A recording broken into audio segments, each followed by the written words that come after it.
নমস্কার বন্ধুরা, মনিকা রান্নাঘরে আপনাদের সবাইকে জানাই স্বাগত।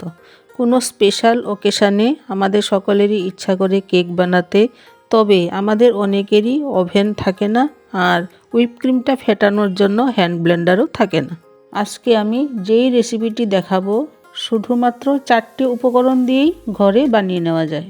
এই রেসিপিতে ব্যবহার করা সিক্রেট উপকরণটি জানার জন্য ভিডিওটি স্কিপ না করে দেখতে থাকুন।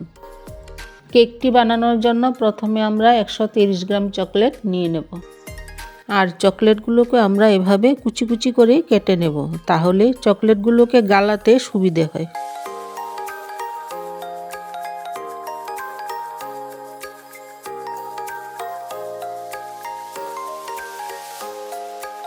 এবার আমরা একটি পাত্রে 500 ml দুধ নিয়ে জালে বসিয়ে দেব।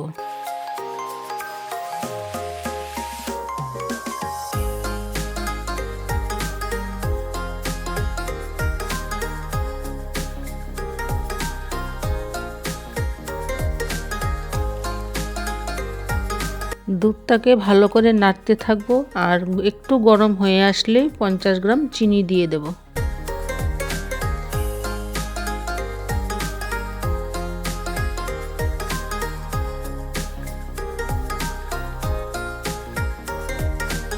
চিনি গলে গেলে আমরা এর মধ্যে দিয়ে দেব কুচি করে রাখা চকলেটগুলো।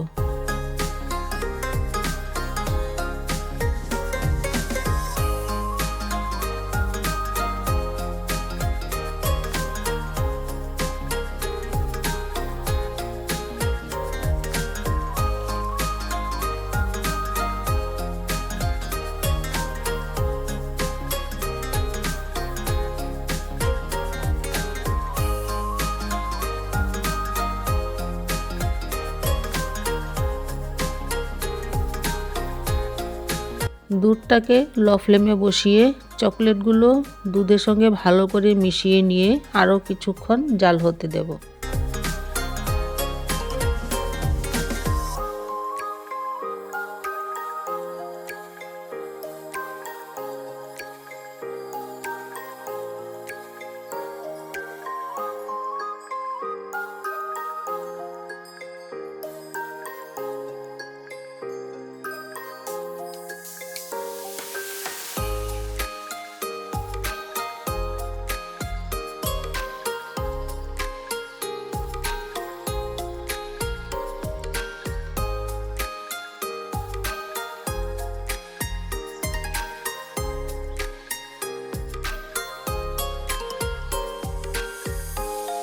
চকলেটগুলো মিশে গিয়ে যখন দুধটা ঘন হয়ে আসবে তখন আমরা এর মধ্যে দিয়ে দেব 5 গ্রাম আগার আগার পাউডার। আর আগার আগার পাউডারটি হলো আমাদের আজকের সিক্রেট উপকরণ। আমরা যে আগার আগার পাউডারটি ব্যবহার করি তা 100% ভেজিটেরিয়ান, কারণ সেটি 100% plant based agar agar powder.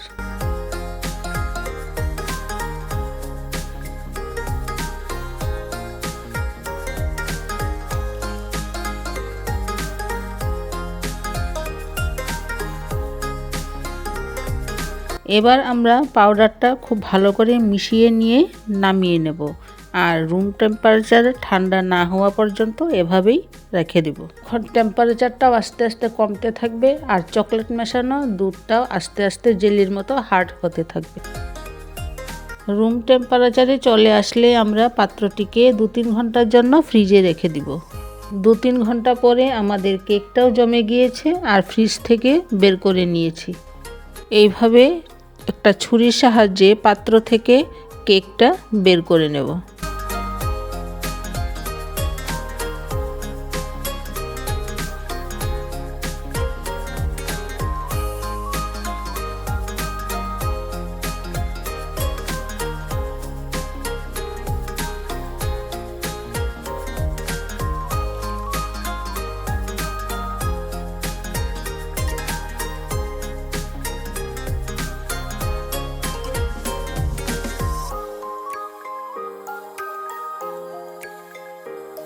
তাহলে দেখতেই পারছেন আমাদের এই সিম্পল 4টে উপকরণের কেক কতটা সুন্দর হয়েছে। তাহলে দেখতেই পারছেন আমাদের এই সিম্পল 4টে উপকরণের কেক কতটা সুন্দর হয়েছে।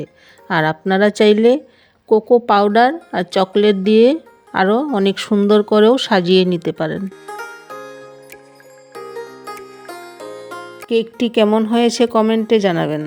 ভিডিওটি ভালো লাগলে লাইক শেয়ার করবেন আর চ্যানেলটি সাবস্ক্রাইব করবেন। দেখা হচ্ছে পরের ভিডিওতে। ধন্যবাদ।